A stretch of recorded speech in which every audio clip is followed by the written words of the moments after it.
Gus Miftah, nama Gus Miftah itu belakangan ini banyak sekali diperbincangkan. Itu karena sebuah video yang memang tersebar luas Gus Miftah di gereja.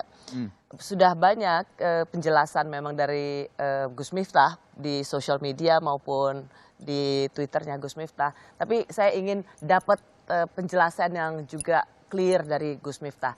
Hanya saya izinkan saya untuk memutar sedikit apa yang dikatakan Gus Miftah di gereja waktu itu. Di saat aku menggenggam tasbihku dan kamu menggenggam salibmu. Di saat aku beribadah ke Istiqlal, namun engkau ke katedral. Di saat bioku tertulis Allah Subhanahu wa taala dan biomu tertulis Yesus Kristus. Di saat aku mengucap Assalamualaikum dan kamu mengucap Salam. Di saat aku mengejak Al-Qur'an dan kamu mengejak Alkitabmu. Kita berbeda saat memanggil nama Tuhan. Tentang aku yang menengadakan tangan dan kau yang melipatkan tangan saat berdoa. Aku, kamu, kita. Bukan Istiqlal dan katedral yang ditakdirkan berdiri berhadapan dengan perbedaan namun tetap harmonis. Andai saja mereka memiliki nyawa, apa tidak mungkin mereka saling mencintai dan menghormati antara satu dan yang lainnya. Terima kasih. Salam. Assalamualaikum warahmatullahi wabarakatuh. Gus Miftah, gimana ini ceritanya Gus? Satu hal bahwa kehadiran saya di gereja bukan karena permintaan saya, tapi karena saya diundang oleh teman-teman di GBI itu melalui Sekjen PBNU. Karena kebetulan mereka punya akses melalui Sekjen PBNU, Gus Helmi. Gus diminta tuh ada peresmian gereja yang juga akan dihadiri oleh Bapak Anies Baswedan. Ya selama saya ada waktu insya Allah saya datang. Datang. Ternyata di situ juga banyak tokoh agama lainnya.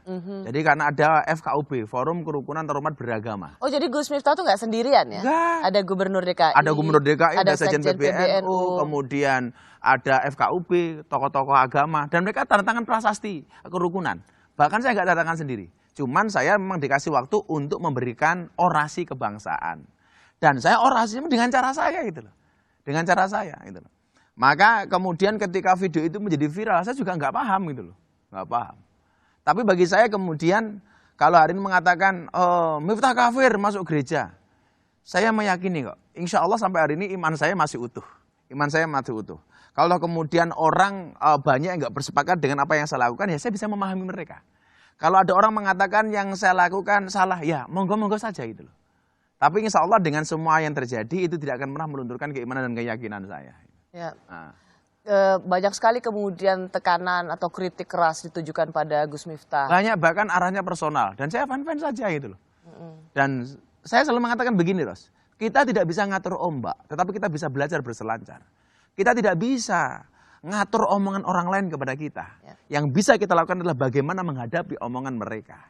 Dan saya punya prinsip, Miftah wajib menghormati orang lain dan orang lain tidak wajib menghormati Miftah. Saya bisa memaksa diri saya untuk menghormati Rosi. Tapi saya tidak bisa memaksa Rosi untuk menghormati saya. Jadi kedatangan Gus Miftah di situ sebenarnya cerminan untuk saling menghormati. Bagi saya iya. Saya di sebelum penutup itu kan closingnya itu. Ya. Sebelum itu saya mengatakan apa? Persoalan akidah kita masing-masing. Ya. Tapi persoalan muamalah kita bisa bareng-bareng dong. Gitu. Dan kebetulan karena saya tinggal di lingkungan orang Nasrani. Tetangga saya Nasrani, bahkan hampir 60%. Dan kita fan-fan saja gitu loh. Saya kalau lebaran, Idul Adha mau motong sapi banyak. Karena semua umat Islam berangkat ke masjid, ke lapangan. Maka yang menjaga hewan ternak saya adalah kawan-kawan Nasrani. Ketika kemudian kita Idul Fitri, kawan-kawan Nasrani ikut menjaga parkir. Ya, itulah indahnya Indonesia menurut saya. Itu. Ya. Maka saya mengatakan, saya tidak sepakat ketika ada orang mengatakan semua agama itu benar titik. Tetapi bagi saya adalah kalimat ini harus dikompliti. Semua agama itu benar bagi penganutnya. Saya sebagai orang Islam meyakini agama Islam yang paling benar. Tapi bukan berarti saya menyalahkan keyakinan Rosi. Demikian juga sebaliknya. Itu prinsip keagamaan dan kebangsaan yang saya pegang. Ya. Apakah dengan tekanan yang luar biasa untuk Gus Miftah karena datang ke gereja meskipun Gus Miftah sekarang mengatakan orang nggak sendirian, itu ada forum umat beragama lainnya begitu, itu akan membuat Gus Miftah berpikir dua kali untuk melakukan hal-hal serupa? Saya pikir enggak. Saya juga saya punya guru ya. Guru-guru saya juga mengatakan yang penting akidahmu terjaga, Li. Enggak ada masalah. Ya. Dan sebenarnya Ros, kalau kita lihat di jejak digital, kiai yang memberikan tausiah atau orasi seperti itu tidak hanya Miftah kok. Banyak gitu. Kenapa yang dipersoalkan hanya Miftah gitu loh. Maka enggak akan kemudian saya menjadi goyah macam-macam. Enggak. Selama kemudian ada kebaikan di dalamnya, ya saya akan lakukan. Dan yang perlu diingat, kehadiran saya itu bukan dalam rangka peribadatan, bukan sembahyangan, tetapi peresmian. Clear kan? Gitu. Ya. Dan insya Allah saya ini fan-fan saja.